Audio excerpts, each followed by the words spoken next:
Amazing random facts around the world में खुशामदीद।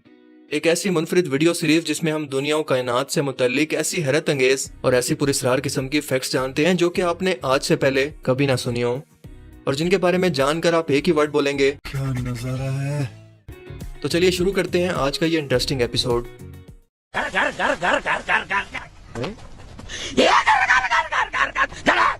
क्या हुआ? सोशल मीडिया पर एक वीडियो काफी दिन से गर्दिश कर रही है जिसके अंदर एक बूढ़े मॉन्क के बारे में ये दावा किया जा रहा है कि ये शख्स 109 साल की उम्र का दुनिया का बूढ़ा तरीन शख्स है। इस वीडियो की सच्चाई क्या है, जब ये जानने के लिए मैंने वर्ल्ड रिकॉर्ड सर्च किया तो पता चला कि इस वक्त मौजूद दुनिया की सबसे बूढ़ी औरत जापान से ताल्लुक रखने वाली केन तनाका है जिसकी उम्र 119 साल है, जबकि सबसे बूढ़े मर्द का ताल्लुक भी जापान से ही है जिसका नाम है जेरुई मोन केमोरा जो 116 साल तक जिंदा रहा। जबकि अब तक का सबसे लंबे अरसे तक जीने वाली औरत का ताल्लुक फ्रांस से था जो कि 122 साल की उम्र तक जिंदा रही जिसका नाम था जेन लुइस क्लेमेट। ये सन 1875 के अंदर पैदा होकर सन 1997 के अंदर फौत हुई, यानी ये मोंक दुनिया का सबसे बूढ़ा शख्स तो बिल्कुल भी नहीं है।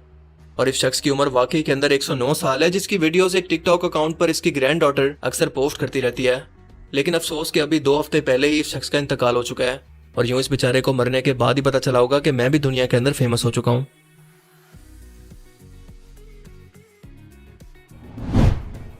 क्या आप जानते हैं कि दुनिया की सबसे महंगी चीजें जो कि इंसानों ने अब तक बनाई हैं वो कौन सी हैं?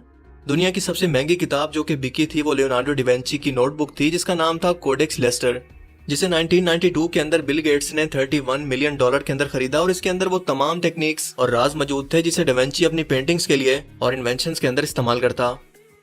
दुनिया की सबसे महंगी पेंटिंग जो कि बिकी थी वो लियोनार्डो डिवेंची की बनाई हुई थी जिसका नाम है मोनालिसा, और इसे $800 मिलियन के अंदर बेचा गया था जो कि इस वक्त फ्रांस की मलकियत एक म्यूजियम के अंदर आज भी मौजूद है।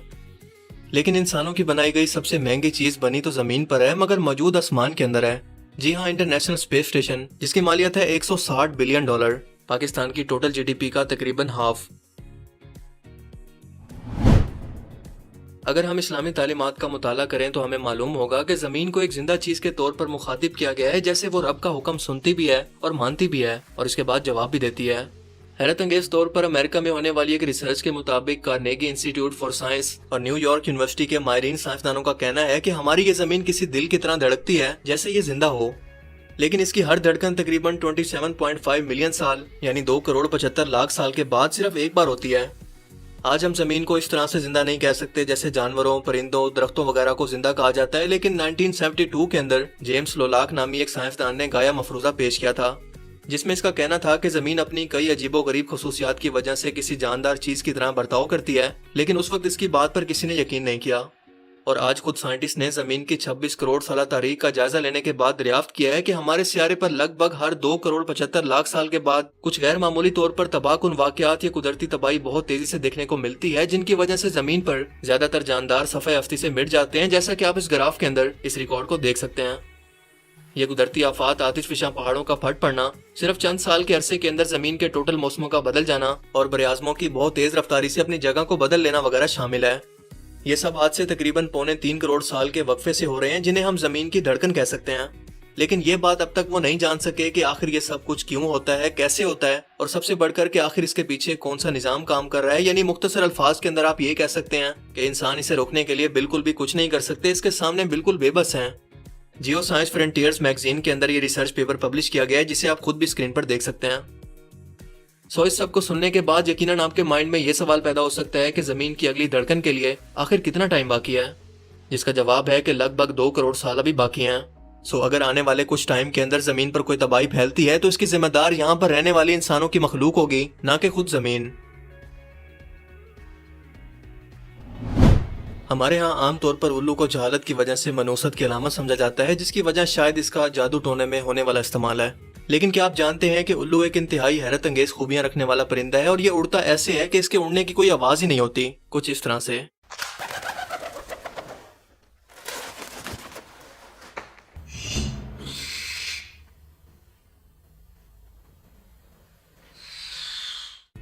ये रात में ज्यादा अच्छे तरीके से देख सकता है और इसीलिए ईगल जैसे परिंदे को भी नचा नचा कर उस बेचारे की हालत खराब किए रखता है, क्योंकि उकाब को अंदाजा ही नहीं होता कि ये उल्लू हमला करने के लिए किस डायरेक्शन से आ रहा है।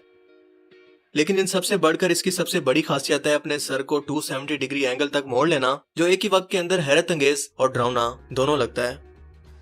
जी हाँ, वही सुपर पावर जो कि एग्जाम के अंदर ऑटोमेटिकली हर स्टूडेंट के अंदर आ जाती है, खास तौर पर जब उसे पेपर ना आता हो या कोई ऑप्शन कंफर्म करना हो। इमेजिन अगर इंसान रियल के अंदर ऐसा कर पाते। क्लासरूम में जब अचानक आपका फोन बजे तो टीचर का रिएक्शन, अरे कौन भौंक रहा है ये बदतमीज, काम कर रहा हो यार, निकलो बाहर निकालो इसको। इसके अलावा इसके सोने का अंदाज भी इंतहाई फनी होता है, जैसे अफ्तारी के अंदर पानी से पेट की टैंकी फुल करने के बाद कोई इंसान फाइनली बिस्तर पर आकर गिरता है। उल्लू वाकई सच में एक अमेजिंग मखलूक है ना। लोकल ट्रेन्स आमतौर पर इंसानों के सफर के लिए डिजाइन की जाती हैं, जहां पर आप अपने साथ कोई पेट भी नहीं ला सकते। लेकिन हाल ही में इंडिया के वेस्ट बंगाल के शहर कोलकाता के अंदर एक हैरत अंगेज मंजर इस वक्त देखने को मिला जब एक शख्स मुसाफिरों से भरी हुई एक ट्रेन के अंदर अपना घोड़ा लेकर सवार हो गया, जैसा कि इस वीडियो के अंदर आप देख रहे हैं। इस वक्त तक तो पूरा टाइम इंतजामिया समन बॉन्ड के नशे के अंदर मस्त रही, लेकिन जब होश आया तो आखिरकार इस पर कार्रवाई का आगाज हुआ। अगर मेरी माने तो सजा के तौर पर इस घोड़े को पूरा सफर इसके मालिक की गोदी में बिठाने की सजा देनी चाहिए। क्या ख्याल है? अमेरिका के शहर न्यूयॉर्क के अंदर एक 1428 फुट ऊंची हैरत अंगेज स्काई स्क्रैपर इमारत को बनाया गया है जो कुछ ऐसी दिखती है। अब आप सोच रहे होंगे कि ऊंची स्काई स्क्रैपर बिल्डिंग, इसके अंदर क्या खास बात है? हाँ जी, तो खास ये है कि ये बिल्डिंग इतना ऊंची होने के बावजूद इंतहाई पतली है, यानी इसकी चौड़ाई इतना कम है कि बिल्कुल बांस की तरह लंबी लगती है। हालांकि ये 84 मंजिला ऊंची इमारत है और सिर्फ 400 स्क्वायर गज से भी कम एरिया के अंदर बनी हुई है, जिसे दुनिया की सबसे पतली इमारत होने का वर्ल्ड रिकॉर्ड दे दिया गया है। स्टेनवे टावर कहलाने वाली यह इमारत जदीद तरीन तामीराती टेक्नोलॉजी का शाहकार है और ये रिहायशी इमारत है जहां पर एक कमरे वाले स्टूडियो अपार्टमेंट की कीमत $77,50,000 यानी 1 अरब 44 करोड़ रुपए पाकिस्तानी है, जबकि पेंट हाउस सिर्फ 6 करोड़ 60 लाख डॉलर यानी 13 अरब 29 करोड़ रुपए पाकिस्तानी के अंदर बराए फरोख्त है। इतना पैसा एक ऐसे अपार्टमेंट के लिए जिसकी विंडो हमेशा मट्टी से भरी रहती है। वैसे इस बिल्डिंग को तेज हवा के अंदर देखने का ज्यादा मजा आएगा। तो आज के इस अमेजिंग रैंडम फैक्ट्स के एपिसोड में सिर्फ इतना ही। आपको इनमें से सबसे अमेजिंग फैक्ट्स कौन सी लगी और क्यों? अपनी कीमती राय का इजहार कमेंट सेक्शन में जरूर करें। और अब मैं मिलूंगा आपसे एक ऐसी ही नई इंटरेस्टिंग वीडियो में। तब तक के लिए अपना बहुत सा ख्याल रखिएगा। Thanks for watching this video. Allah Hafiz.